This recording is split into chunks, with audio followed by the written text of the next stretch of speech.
Hi friends, welcome to Manhitha creative thoughts. ఈరోజు ఈ వీడియోలో వచ్చేసి మనం బందర్ హల్వా ఏ విధంగా ప్రిపేర్ చేసుకోవాలో చూద్దాము.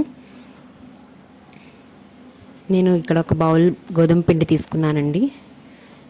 ఒక బౌల్ గోధుమ పిండికి ఒక 2 కప్స్ వరకు వాటర్ పడతాయి. నేను చిన్నగా కొద్దిగా వాటర్ వేసుకుంటూ మిక్స్ చేసుకోవాలి. అవి ఒకటేసారి వాటర్ మొత్తం వేసేస్తే ఉండలుగా వచ్చేస్తుంది కదా. సో అందుకనే కొద్దిగా వాటర్ యాడ్ చేసుకుంటూ మిక్స్ చేసుకోవాలి. కొంచెం ఇది లిక్విడ్ లాగా మిక్స్ చేసుకోవాలి ఉంటుందండి. సో నేను చూస్తున్నారు కదా, నేను కొద్దిగా వాటర్ యాడ్ చేసుకుంటూ మిక్స్ చేసుకుంటున్నాను. నా ఛానల్ని ఫస్ట్ టైం చూస్తున్న వాళ్ళు అయితే తప్పకుండా లైక్ చేయండి, షేర్ చేయండి, సబ్స్క్రైబ్ చేయడం మాత్రం మర్చిపోకండి. అలాగే పక్కనే ఉన్న బెల్ ఐకాన్ని క్లిక్ చేయండి. ఇలా చేయడం వల్ల నేను అప్లోడ్ చేసే ప్రతి వీడియో నేరుగా మీ వరకు చేరుతుంది. ఫైనల్గా నేనైతే మొత్తం మిక్స్ చేసేసానండి. దానిలోకి ఇంకొంచెం వాటర్ పడుతుంది. సో వాటర్ కూడా యాడ్ చేసుకుంటూ లోపల అడుగు నుండి ఏమన్నా పిండి ఇంక ఎక్స్ట్రా ఉందా ఏంటనేది బాగా కలుపుకుంటున్నాను.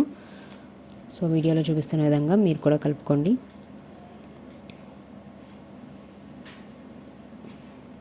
ఇది ఇలా మిక్స్ చేసేసుకున్న తర్వాత ఒక 3 to 4 అవర్స్ పాటు పక్కన పెట్టేసేయాలండి. తర్వాత మనం 3 అవర్స్ తర్వాత చూస్తే పైన వాటర్ మనకి ప్లెయిన్ వాటర్ అంతా పైకి వచ్చేస్తుంది అండ్ గోధుమ పిండి పాలు కిందకి చేరుకుంటుంది. సో పైన ఉన్న వాటర్ని మనం తీసేసుకోవాలి. వేరే బౌల్ తీసుకుని పై వాటర్ని మెల్లగా వంపేసేయాలండి. మనం మళ్ళీ కదిలించామంటే మొత్తం కలిసిపోతుంది. సో పైన ఉన్న వాటర్ మొత్తం తీసేసుకోవాలి. మనం ఇప్పుడు లోపల ఉన్న గోధుమ పిండి పాలను మాత్రమే యూజ్ చేసుకుంటాము. సో ఇవి వేస్ట్ వచ్చిన వాటర్ పక్కన పెట్టేసుకోవాలి. అండ్ అలాగే ఈ గోధుమ పిండి పాలను ఫిల్టర్ చేసుకోవాలి.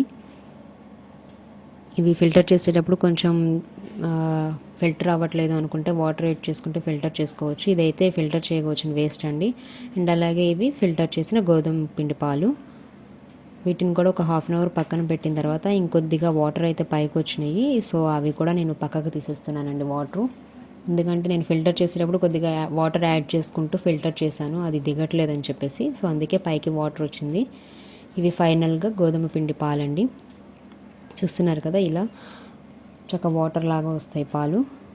సో నెక్స్ట్ వచ్చేసి మనం స్టవ్ మీద బాండీ పెట్టుకుని 1.5 కప్పు షుగర్ వేసుకోవాలి. 1.5 కప్ షుగర్కి ఒక 1/2 కప్పు వాటర్ వేసుకుని షుగర్ మెల్ట్ అయ్యే వరకు కరిగించుకోవాలి.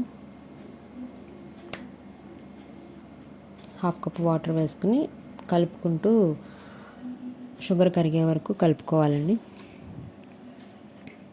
ఇది ఇలాగా ఒక ప్రాసెస్లో ఉండగా ఇంకొక స్టవ్ మీద వచ్చేసి వేరొక బాండీ పెట్టుకుని 2 స్పూన్స్ నెయ్యి వేసుకోవాలండి.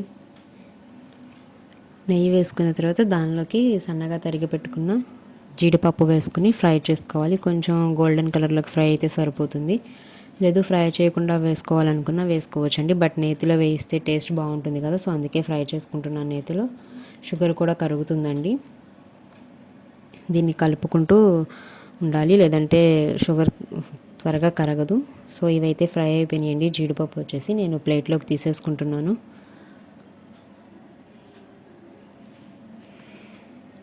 అండ్ అలాగే అదే బాండీలో ఒక 1/2 కప్పు షుగర్ వేసుకుని వాటర్ ఏమీ వేయకుండా ఓన్లీ ఆ నేతిలోనే ఫ్రై చేసుకుంటూ ఉండాలి. ఇది క్యారమైజ్ అవ్వాలండి షుగర్ మొత్తం. సో సిమ్లో పెట్టేసి కలుపుకుంటూ ఉండాలి అలా. అండ్ అలాగే ఇంకొక స్టవ్ మీద వచ్చేసి షుగర్ కరుగుతుంది.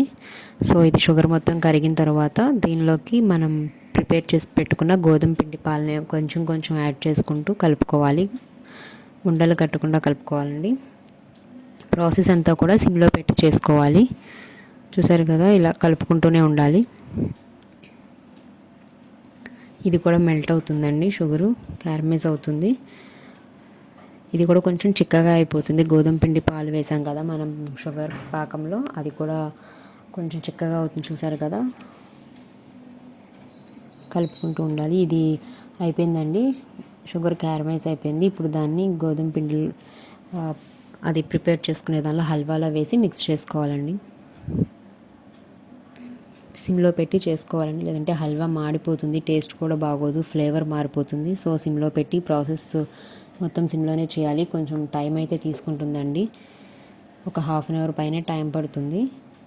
ఇది కొంచెం కొంచెం మనకి కొంచెం దగ్గరకు వస్తుందా అనుకున్నప్పటి నుండి నెయ్యి యాడ్ చేసుకుంటూ బాగా కలుపుకోవాలి. నెయ్యి కూడా కొంచెం ఎక్కువగానే పడుతుందండి, ఒక హాఫ్ కప్ కన్నా ఎక్కువే పట్టింది నాకైతే. సో ఇలా కొద్ది కొద్దిగా నెయ్యి యాడ్ చేసుకుంటూ మిక్స్ చేసుకోవాలి.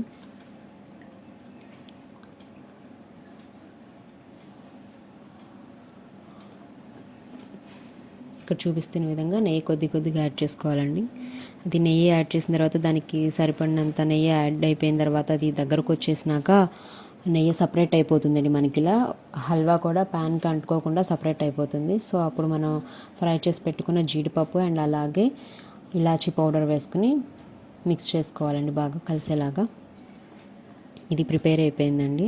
ఇప్పుడు దీన్ని ప్లేట్లోకి సర్వ్ చేసేసుకుంటున్నాను. చూసారు కదా, నోట్లో వేసుకుంటే కరిగిపోయే బందర్ హల్వా ప్రిపేర్ అయిపోయింది. ఈ వీడియో కనుక మీకు నచ్చినట్లయితే తప్పకుండా లైక్ చేయండి, షేర్ చేయండి, సబ్స్క్రైబ్ చేయడం మాత్రం మర్చిపోకండి. అలాగే పక్కనే ఉన్న బెల్ ఐకాన్ని క్లిక్ చేయండి. ఇలా క్లిక్ చేయడం వల్ల నేను అప్లోడ్ చేసే ప్రతి వీడియో నేరుగా మీ వరకు చేరుతుంది.